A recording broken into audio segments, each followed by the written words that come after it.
ಇವತ್ತು ನಿಮ್ಗೆ ಹಳೆಯ ಕಾಲದ ಅಡುಗೆಯನ್ನು ಮಾಡಿ ತೋರಿಸುವ. ನನ್ನ ಅಮ್ಮ ಎಲ್ಲ ಉಂಟಲ್ಲ ಅಡುಗೆ ಮಾಡ್ತಿದ್ರು. ಇದನ್ನು ತೆಗಿಬೇಕು, ಇಲ್ಲದ್ರೆ ನಾವು ತುರಿಯುವಾಗ ಉಂಟಲ್ಲ ಇದೆಲ್ಲ ಬೀಳ್ತದೆ ಈ ಕಸ ಎಲ್ಲ. ಅದನ್ನು ಚಂದ ಮಾಡಿ ತೆಗೆದು ಮತ್ತೆ ಇದನ್ನು ಸ್ವಲ್ಪ ತೊಳೆದು ತುಂಡು ಮಾಡುದು. ಈಗ ಫಸ್ಟ್ಗೆ ತೆಂಗಿನಕಾಯಿ ತುರಿಬೇಕು. ಇದನ್ನೆಲ್ಲ ಹಾಕ್ತೇನೆ ತುರಿಯುವಾಗ. ತೆಂಗಿನಕಾಯಿನ ತುರಿದಾಯ್ತು, ಇಷ್ಟು ಸಾಕು. ಸ್ವಲ್ಪ ಮಸಾಲೆ ರೆಡಿ ಮಾಡುವ. 1 ಚಮಚ ಜೀರಿಗೆ, ಒಂದು 3 ಚಮಚ ಕೊತ್ತಂಬರಿ ಬೀಜ, ಒಂದು 8 ಒಣಮೆಣಸು ಉಂಟು. ಇದನ್ನು ಸ್ವಲ್ಪ ಫ್ರೈ ಮಾಡಿದಂದ್ರೆ ಅಂದರೆ ಎಣ್ಣೆ ಹಾಕದೆ ಫ್ರೈ ಮಾಡಿದ್ದು. ಮತ್ತೆ ಅರ್ಧ ಈರುಳ್ಳಿ, 5 ಬೆಳ್ಳುಳ್ಳಿ, ಸ್ವಲ್ಪ ಹುಣಸೆ, ಒಂದು ಸ್ವಲ್ಪ ಅರಶಿನ ಹುಡಿ ಹಾಕುವ, ಒಂದು ಅರ್ಧ ಚಮಚ. ಇದಕ್ಕೆ ಸ್ವಲ್ಪ ನೀರಾಗಿ ರುಬ್ಬುವ. ತೆಂಗಿನಕಾಯಿ ಈಗ ಹಾಕುದು ಬೇಡ, ಮೆಣಸು ಮಾತ್ರ ಇದರಲ್ಲಿ. ಈಗ ತೆಂಗಿನ ತುರಿ ಈಗ ಹಾಕುವ. ತೆಂಗಿನ ತುರಿ ಹಾಕಿ ಸ್ವಲ್ಪ ರುಬ್ಬಲಿಕ್ಕೆ, ಜಾಸ್ತಿ ಗ್ರೈಂಡ್ ಮಾಡ್ಲಿಕ್ಕಿಲ್ಲ, ಜಾಸ್ತಿ ನೈಸ್ ಆಗಲಿ.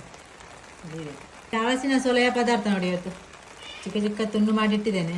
ಈಗ ತೆಗೆದು ತಂದ ಅಷ್ಟೇ, ಫ್ರೆಶ್ ಆಗಿ ಉಂಟು. ಈಗ ಇದನ್ನು ಚಂದ ಮಾಡಿ ತೊಳೆದು ತರುವ. ನೀರು ಹಾಕಿ ಬೇಲಿಗಿಟ್ಟಿದ್ದೇನೆ. ಈಗಲೇ ಸ್ವಲ್ಪ ಉಪ್ಪು ಹಾಕುವ, ಇಲ್ಲದೆ ಮತ್ತೆ ಕಿಚಿ ಇದ್ರೆ ಸ್ವಲ್ಪ ಕಷ್ಟ ಆಗ್ತದೆ ಉಪ್ಪು ಹಾಕಲಿಕ್ಕೆ.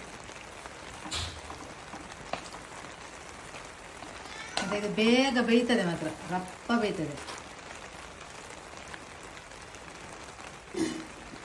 ಒಂದು 5 ನಿಮಿಷ ಆದದ್ದು.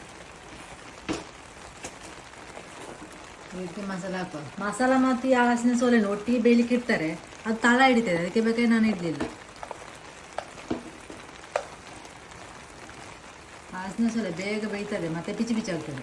ಅದಕ್ಕೆ ಚಂದ ಮಾಡಿ ಮಿಕ್ಸ್ ಆಯಿತು. ಇನ್ನು ಕಡಿಮೆ ಉರಿಯಲ್ಲಿ ಸ್ವಲ್ಪ ಹೊತ್ತು ಬೇಯಲಿ. ಹಲಸಿನ ಸೋಲೆ ರೆಸಿಪಿ ರೆಡಿ ಆಯ್ತು ನೋಡಿ. ಈ ರೀತಿ ಊಟ ಮಾಡಲಿಕ್ಕೆ ಕೂಡ ಆಗ್ತದೆ. ಮತ್ತೆ ಸಂಜೆ ಟೀ ಟೈಮಿಗೆ ನಮ್ಮೆಲ್ಲ ಇದೇ ರೀತಿ ಮಾಡಿ ಕೊಡ್ತಿದ್ವಿ. ಟೀ ಟೈಮಿಗೆ ಸಹ ಆಗ್ತದೆ, ಇದಕ್ಕೆ ಊಟ ಮಾಡಲಿಕ್ಕೆ ಕೂಡ ಆಗ್ತದೆ. ಎಣ್ಣೆ ಎಂತ ಹಾಕ್ಲಿಕ್ಕೆ ಇಲ್ಲ, ಹಾಕದೆ ಮಾಡೋದು. ಇಲ್ಲೇ ಹಲಸಿನಕಾಯಿ ಸಿಕ್ಕಿದೆ, ನೀವು ಸಹ ಇದೇ ರೀತಿ ಮಾಡಿ. ಈಗಲೇ ಸಿಗುದು, ಮತ್ತೆ ಸಿಗುದಿಲ್ಲ.